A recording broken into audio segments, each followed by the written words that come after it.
Vladimir to have his presentation. Thank you.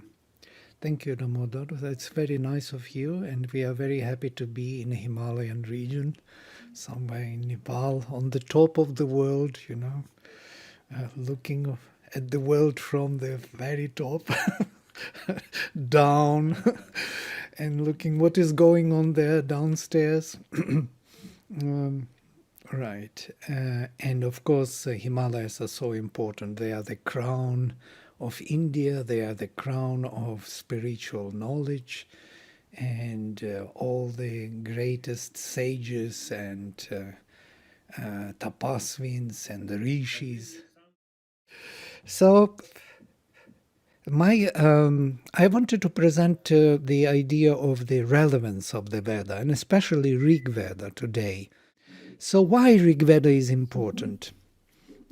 First of all, in my view, and I think in Sri Aurobindo's view the same, Rig Veda is speaking about the transformation of man in time.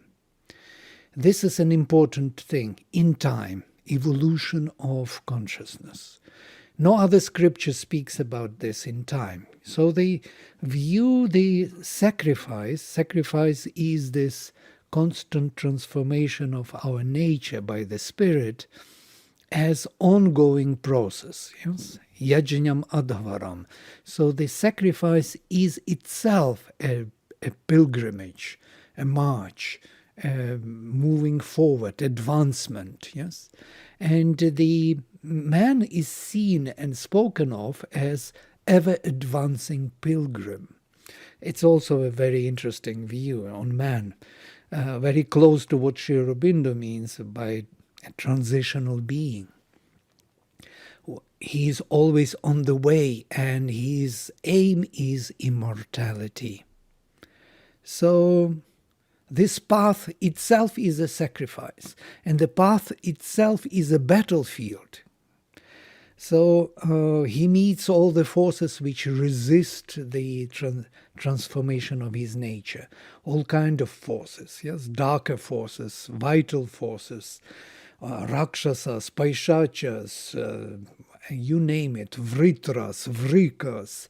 There are names and upon names of these resisting forces which he has to battle with and conquer out of their grip the truth by which he will arrive at immortality. So Rig Veda is the vision also of the group soul, the vision of the whole Manvantara, what we have to achieve and realize in this particular Manvantara. You know that in the Vedic tradition it is understood that every time, every Manvantara, there are 14 Manvantaras in one Kalpa.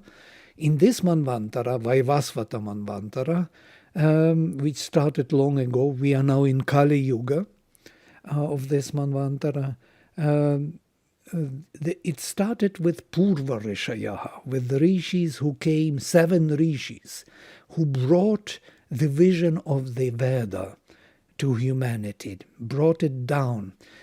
Vedic rishis are considered to be the evolutionary beings like avatars who bring the vision of the spiritual achievements or spiritual plan for the group soul of humanity.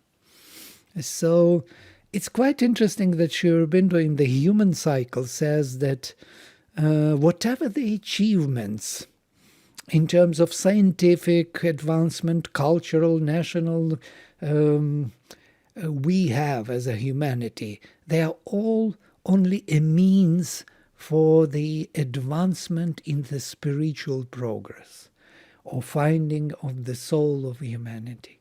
And in that sense, that spiritual vision of the Rig Veda is the plan which has to be completed or realized in this particular Manvantara. In the Veda, they speak of the Purva and Nutana Rishaya, if you remember, yes? Agnif purvebhih rishibhih idyo nutanai ruta. So Agni is to be adored or sought with adoration by the first rishis, purvebhih rishibhih, and by nutanaich, by the modern rishis. So in the Rig Veda itself, there is a mentioning of the ancient rishis, which were there before the Nutana rishis, who are the rishis of the Rig Veda. So who are these Purva Rishayaha? These are these original rishis, 7 rishis, the Riksha, yes, that high bear constellation which points to the Dhruvam, to the Arctic star. These are the 7 rishis who brought the vision of the fulfillment in this Manvantara. It's also mentioned several times that there was an ancient tradition which was kind of forgotten or specially made forgotten by us. So there is a text which says, Ya ima vishva bhuvanani juhvad rishir hota nyasidat pitanach sa ashisha dravinamit shamanach pratham achad avaran avivesha. He hid the first generations of the seers and opened the time to the new. This separation from the previous to the new is the fundamental kind of ongoing tradition.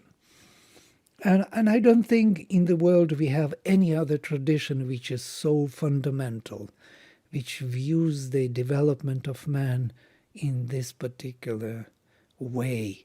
And one more very interesting view, which nobody follows, only Sri Aurobindo, and was very highly misunderstood by this, that the evolution of consciousness and of man takes place in the cycles. And each cycle is kind of a narrowing down the focus of the spiritual enterprise. Like we start with Satya Yuga, which is open, which is very kind of pure and innocent and sincere openness to the spirit. It's like our childhood. Let us take the example of our childhood and then adolescent and then old age. So we start with a very inspired and symbolic age, open to the spirit. Yes, innocently and sincerely open to the spirit. Everything works directly from the spirit. Everything is considered to be a spiritual enterprise. And then this vision becomes more dogmatic. It builds up the idea of types, dharmas. We get different dharmas, different understanding of these movements of the spirit. They're freezing into particular format, yes, and that's what Sri Aurobindo calls the typal age, where dharmas were formulated. Do you hear me? Well, because I do not know, something is going on. I'm talking to myself, yes? No?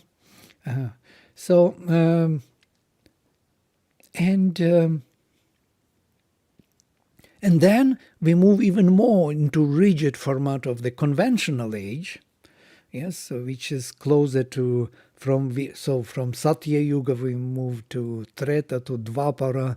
Dvapara Yuga is already conventional age, where the conventions take over, where the cloth, as Sri Aurobindo says, is more important than personality behind it, the appearance, the presentation, and finally we come to our individualistic age, or Kali Yuga, which started, as you remember, with Kurukshetra, with Krishna, actually addressing the same issue, where Arjuna asks him, how come you are mixing dharmas? You are mixing the varnas and the jatis, so how would we know now who is who in which family is born? And so he says that now in Kali Yuga everyone will find himself in his heart. He find the truth or the divine or the supreme in his heart. Even women, even Shudras, as he says, not to say about Brahmins and Kshatriyas. So this individualistic age is narrowing down the perspective of the spirit to every individual. And Sri Aurobindo defines it in this way, that the purpose of this creation was the individual. Individual is the purpose, the aim. He has to embody the divine. The divine wanted to be many. As it is said in the texts, Bahusyam, may I be many. That's how creation started. So what does it mean to be many? Is the individual creation. Individual has to embody all the treasures of the spirit.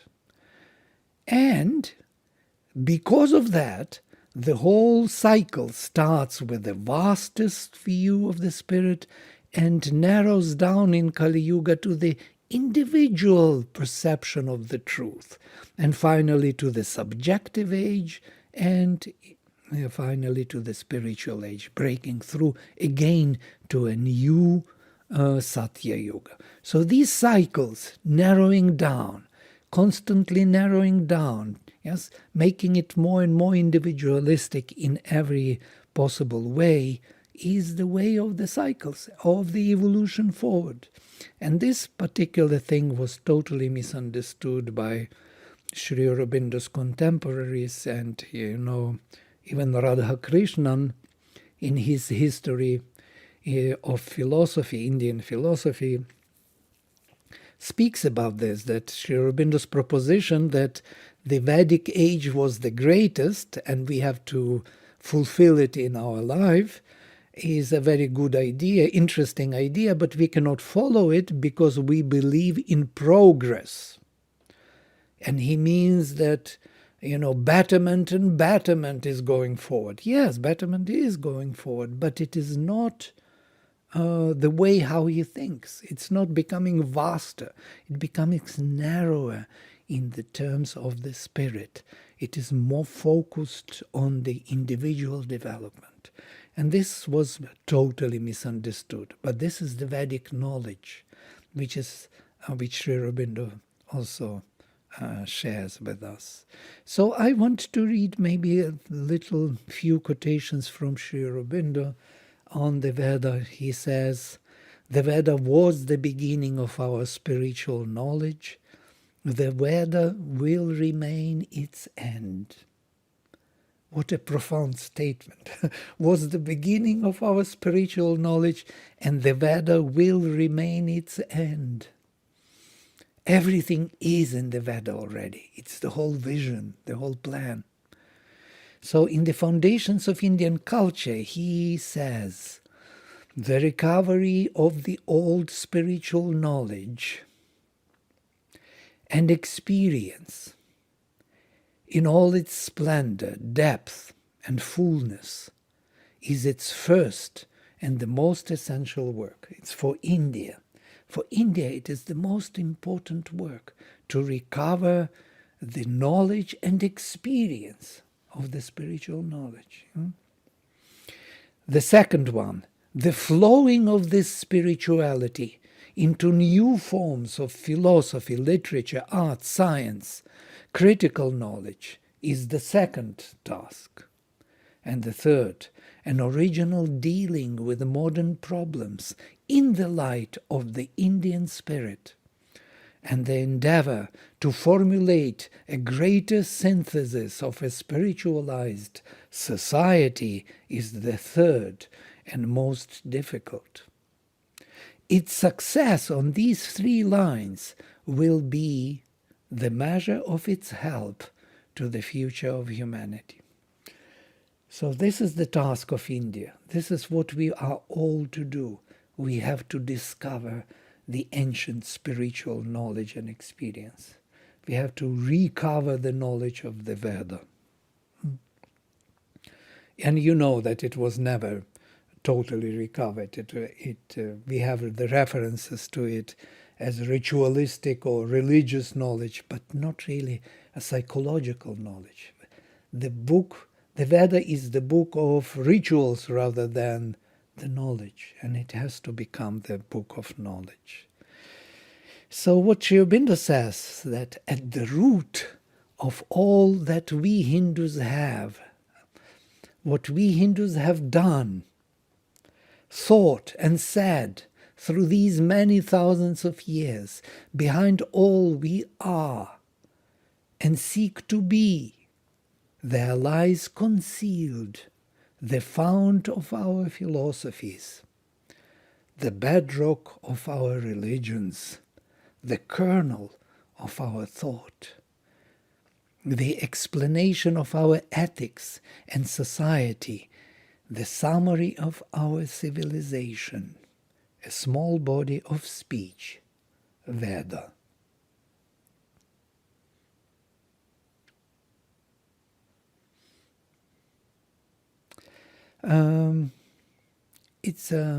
Yes, I can stop here, and if we could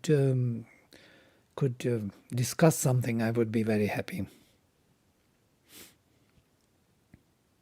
That's a really great